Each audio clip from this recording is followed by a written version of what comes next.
Hi everyone, Disturb43216 here, and we have finally come to my top 10 albums of 2013. Now, before we get started, I just want to list off a few honorable mentions which didn't make it on to the list for one reason or another.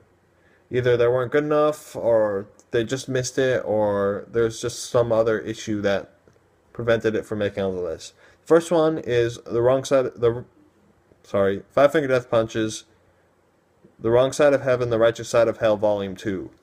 Now, there was one major issue I had with the double album that they released this year is that, or that last year, I guess now, is that they didn't focus enough on making very high quality songs. There was a lot of songs, especially on the first part of the album, which were very mediocre. And I think if they had just taken the two albums, put them together, picked the best songs for both of them, and made the album that, and then put the other ones on as bonus tracks or something like that, it would have been a better album and I would have liked it a lot more. I really, really wanted to like this album, but there were just a lot of problems overall that made it not good enough and not hold up to par with the previous three albums from Five Finger Death Punch. The next album on the honorable mentions list is the self-titled debut album from Device, which is the side project from Disturbed frontman David Draiman. This album is and this band is a industrial metal project. And it's very interesting. And what I like about this album is that there was a lot of guest performances on vocals, on guitars, on bass, which added different feels to the songs, which is what made this album really good. But the problem was some of the songs without the guests were sort of lacking. Some of them were really good, but some of them were kind of mediocre, which is why this album didn't make it onto the list.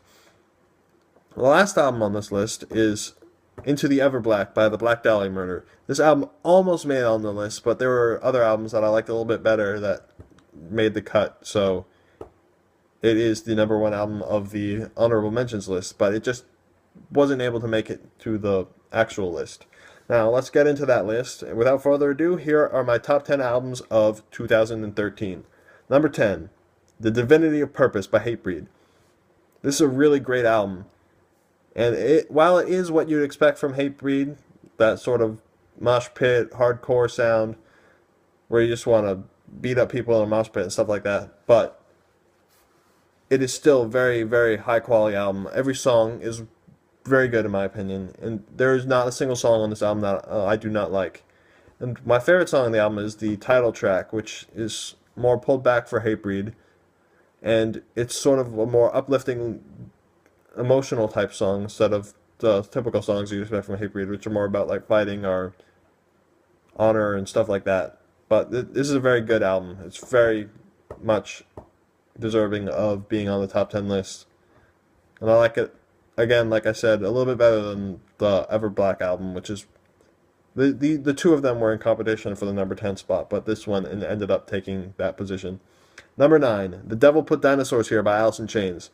This is the second album to feature William Duvall on vocals since Lane passed away, and this is much better than the previous album, which I don't remember what it's called, but the previous album they did with Duvall on vocals wasn't as good as this one turned out to be. This one is a very fantastic album. It's very much worth listening to through the entire way because there's not a song on it that is bland or boring. And they do enough different stuff from song to song to keep it interesting.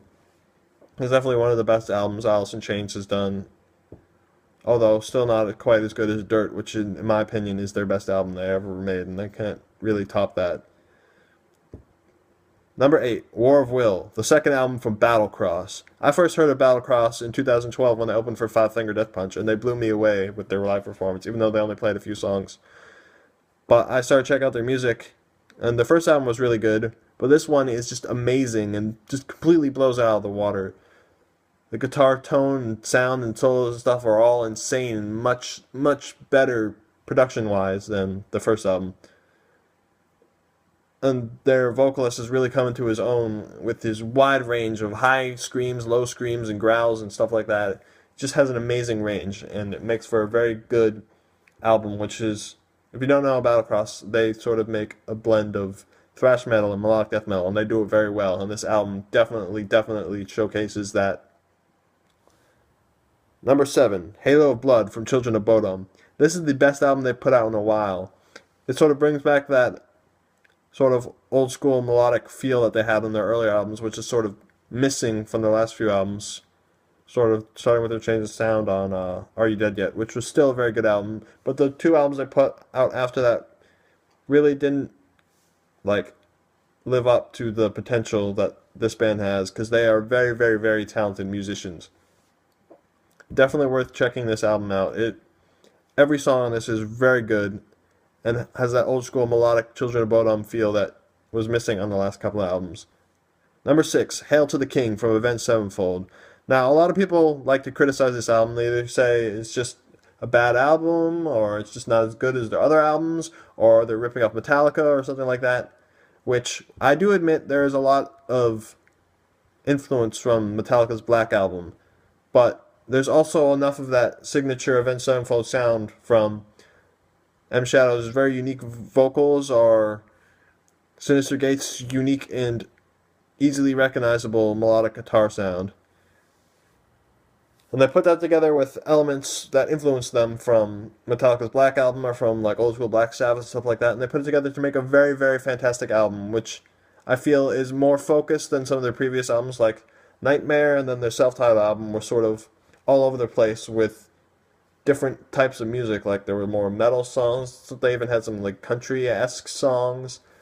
But this one they pulled back and it's more focused, and every song sort of they know what they're trying to do with this album. They're like, we're gonna make this old school style heavy metal album versus the last couple albums. We're just gonna make whatever we think sounds cool. But this one, they sort of focused on and made very high quality product here, and it is definitely worth checking out if you're a fan of Avenged Sevenfold.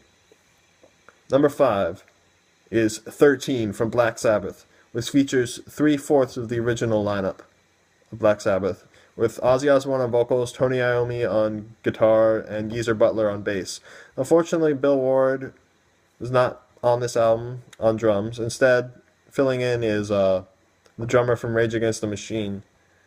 While he does a pretty good job on here, it's still not Bill Ward. But other than that, every song on this album is very good, and it brings back that old classic Sabbath feel that has been missing for quite a while, ever since the 70s when Ozzy Osbourne was still a mainstay in the band.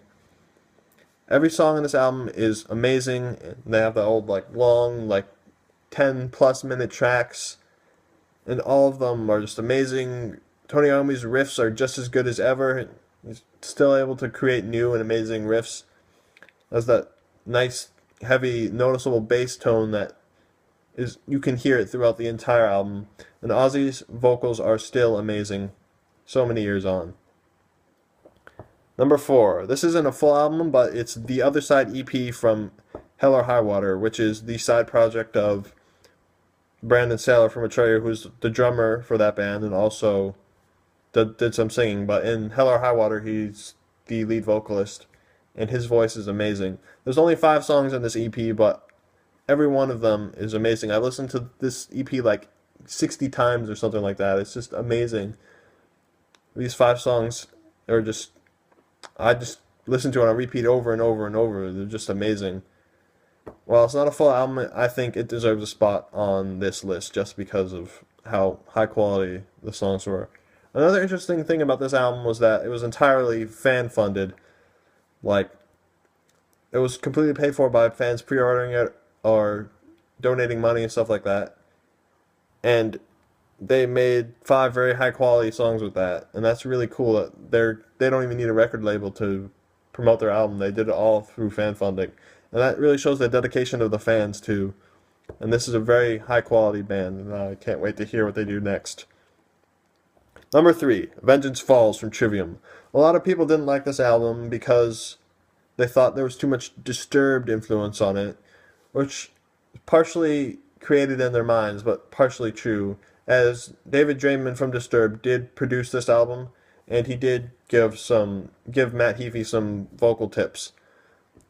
But I still feel that people just have this preconceived notion that it sounds like Disturbed because David Draymond was producing it. But there is some parts where you can sort of hear his influence in the singing, but overall it's very much a Trivium album, and Matt's voice is very much Matt's voice and not David's voice. It has that power and brutality that has been in all of Trivium's albums. And what I like about Trivium is that they're not afraid to do different things. Like, each one of their albums is completely different from other albums they've made. And this one is definitely one of their best. Very focused, very nice, heavy riffing. It's a lot heavier than In Waves was, and it's a lot better than In Waves was, which was still a very good album from them. Number 2 is the second part of Stone Sour's double album, The House of Golden Bones Part 2. The first part was in my top 5 list from last year, and this one I think is an even better album than that. The first one had like the sort of hits like Gone Sovereign and Tired and those ones that were good songs on their own. But what I liked about this album is that as a whole album, it was a lot more cohesive and focused. And what was also cool about this album was it was heavier and darker, and it provided a more interesting take on Stone Sour's music. And if you don't know what this double album was, it was the entire album was telling a story based on the story that Corey Taylor wrote, and is also the soundtrack for the comic he wrote based on the music and the short story he wrote. And it's very cool. And you listen to the whole album through, you can sort of feel the story that's being told. And if you listen to the two parts together, it's a very fantastic journey of music. It's definitely worth checking out both of these albums. Now, the number 1 album on my list is Disarm the Descent from Killswitch Engage, which is the first album to feature Jesse Leach since he left the band back in 2002. And he has come back with so much more power in his voice. His melodic singing is much more powerful and moving and intense than before, and his screams are just as brutal as ever. They're amazing.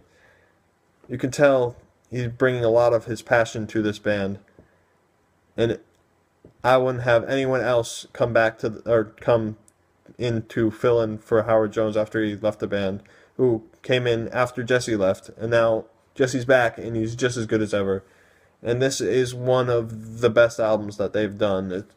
It's super technical compared to some of the other ones. And they have all these new solos and stuff that they really haven't done before. So it's also different, but it still has enough of that classic Killswitch feel to still feel like a Killswitch Engage album. And it is definitely the best album that I've heard in a long time. It is definitely deserving of the number 1 slot on this list. So there it is, my top 10 albums of the year. Let me know in the comments below what your favorite albums of the year was. And if you like me and you like my videos, be sure to subscribe for more videos, which I've been trying to put out more regularly.